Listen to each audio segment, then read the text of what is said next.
All right, let's dive into the fascinating evolution of a site reliability engineering team.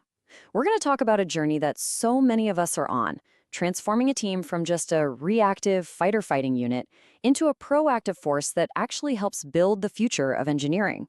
Let's get into it. So, this is really the million-dollar question, isn't it? How does a team get off that hamster wheel of constantly putting out fires and actually start building real, lasting reliability? And let me tell you, it's not about just throwing more people or fancier tools at the problem.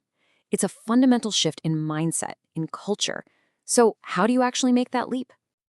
Well, the first thing you've got to realize is that SRE isn't just one static job title. It's really an evolutionary path. As your organization gets more mature, your SRE practice moves through these distinct stages, and each one comes with its own set of challenges and opportunities. So you can pretty much break this journey down into 5 key stages. A team almost always starts as a pure firefighter, right? Just trying to keep the lights on. From there, they might become gatekeepers, controlling who gets to touch production. But the really juicy, transformative stuff starts to happen as they move into the roles of advocate, then partner, and finally, the engineer. Now, I want to zero in on this transition because the most significant and honestly the most challenging leap for any SRE team happens right here, moving from just being an advocate for reliability to becoming a true partner with your developers. This is the moment where the culture of the entire engineering organization really begins to change. What's so interesting here is the shift from reactive to proactive. You see, as an advocate, the SRE team is still kind of responding to what the developers are doing. But as a partner, man, you're in the room from the very beginning. You're planning roadmaps with them. You're building those core platforms that let the whole organization take what we call intelligent risks, which really just means you can innovate and move faster because everyone trusts the solid, reliable foundation underneath them. In this quote, oh man, this quote just perfectly captures that old adversarial mindset, doesn't it? In the old days, SREs might have seen paging a developer as a harsh lesson, but the partner stage completely throws that idea out the window. When SREs and developers share on-call as partners, it's all about shared ownership and solving problems together. It's not about punishment. Okay, so as a team matures in its role, it also needs to grow in size. But scaling an SRE practice isn't just about adding more names to the roster. There are these really critical inflection points where the team's structure and what it's capable of fundamentally change. Let's start with the number one. Hiring your very first dedicated SRE is a huge, huge step. And this person probably isn't fighting massive fires on day one. Nope. Usually, their initial focus is all about the foundations, getting monitoring and observability right, and setting up a really solid post-incident review process. They're planting the first seeds of a true reliability culture.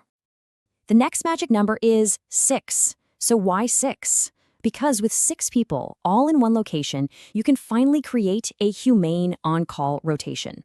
This is the minimum you need to make sure no single person is burning out from being on alert 24/7. It is the absolute tipping point for making the work sustainable. And then, when you get to about 18 people, something truly transformative becomes possible. As long as they're spread out across different geographies, you can finally implement a follow-the-sun model. On-call just gets handed off from one team to the next as their workday begins. For the engineers, this is a total game changer. It means no more 3 a.m. pages. And all of this leads to a really crucial point. You should not have to hire a new SRE for every new service you launch. The goal is to scale sublinearly. You want your team's impact to grow way faster than its size. But how on earth do you do that? Let me use an analogy. Let's say you have a big rock you need to move.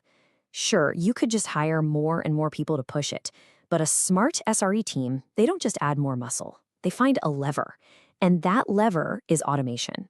It acts as a force multiplier, letting a small team do the work of a much, much larger one.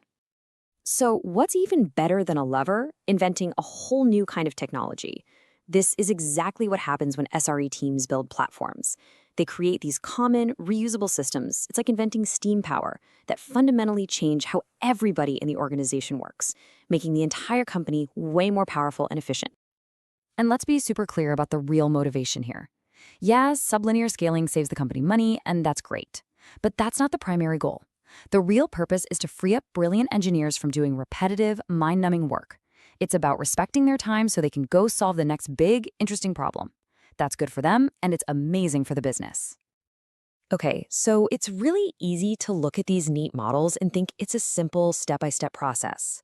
But let's get real for a second.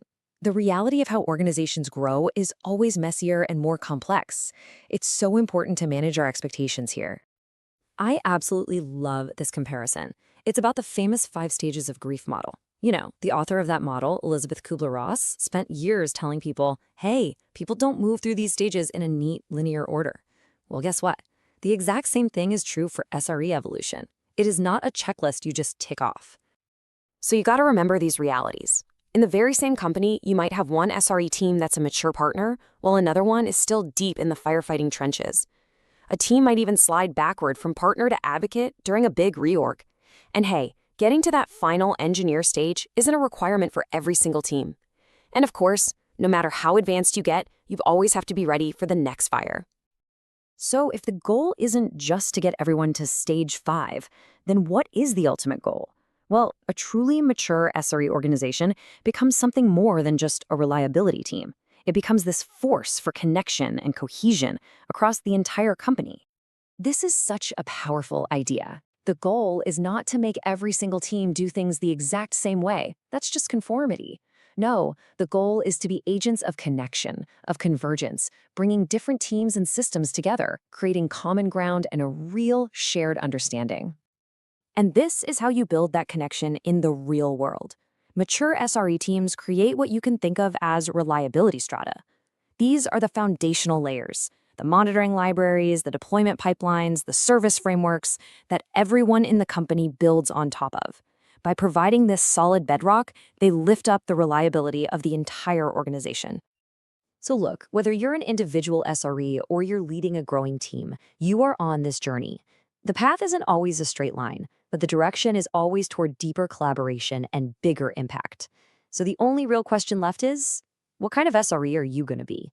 What role will you play in that evolution?